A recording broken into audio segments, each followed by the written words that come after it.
Hey guys, and welcome back to the Appalachian Home and to my channel. Today we're in my office. I'm going to be packaging and shipping out some farmhouse signs that I make and sell on my Etsy shop.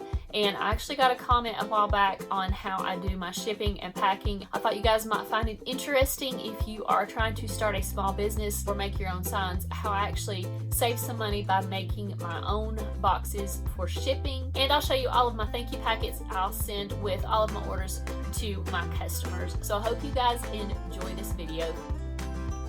I also get a lot of questions on what kind of hangers I use on my signs, so I will show you guys real quick how I attach my hangers. And these I get from Amazon. They are just some sawtooth hangers. I believe they come in a pack of 50 or 100. I'll leave a link down below for these ones. But they also come with some screws. They're super easy to attach. I just use a screwdriver and attach them near the top so that I'm catching both the sign board and the frame.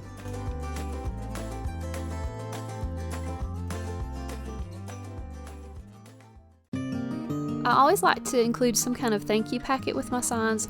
That includes just a business card, a thank you card, and also include some extra freebies. These are just some snowflake decals, so I like to include those in a little packet just for my customers. I did a video a while back on how to make your own business cards and labels and things. I'll link it up top so that you can check that out.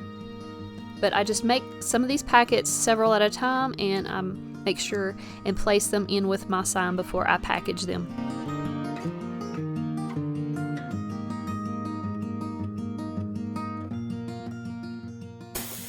And here's the packing material that I use. It's just a big roll of 12-inch wide bubble wrap. And I think I got this either at Sam's or Walmart. I think it was Sam's for around 10 bucks. But I use this to wrap all of my signs in just to protect them from water damage, nicks and bumps and things like that.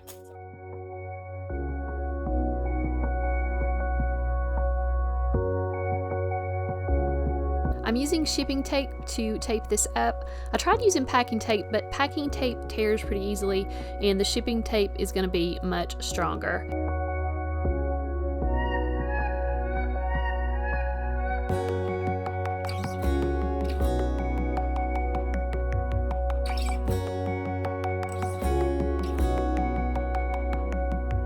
Now I'll show you how I make my own boxes, and this is just a box that I got from Walmart. I believe it's half of a large size box. It was around $2 or $3. I start out by just marking one edge in a straight line, and I'm trying to get my lines as straight as possible on this first mark. Then I'm just going to use an X-Acto knife. This is Cricut brand, and I'm just going to create a score line. I'm not cutting through the box completely, just enough to create a fold line. Now I'm going to mark the ends. My signs are 1.5 inches thick. So if you add the packing, I leave about 1.75 inches for the depth of the box on these, and that seems to work out great. Now I'm just going to cut off the part that I don't need, and I'm going to go around creating these fold lines and score lines. This sign is 12 inches wide, so I left about 12.5 inches on the inside to leave enough room for the sign and the packing.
Here I just cut off the corners for the side and the top. I don't need that.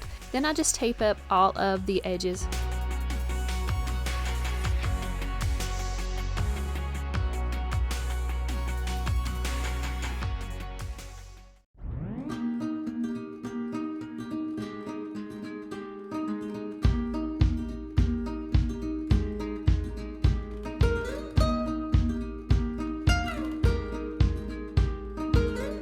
I sell on Etsy, so I always leave a copy of the packing slip or invoice in with the item, and I always keep a copy for myself as well. So I'm just going to finish packing up this sign, taping up all the edges, and then I'm just going to add a little finishing touch using some craft paper. You can also use some contractor paper. You can get it at Lowe's, a huge roll for like $10, and I wrap all of my signs in that. It just makes it look a little nicer.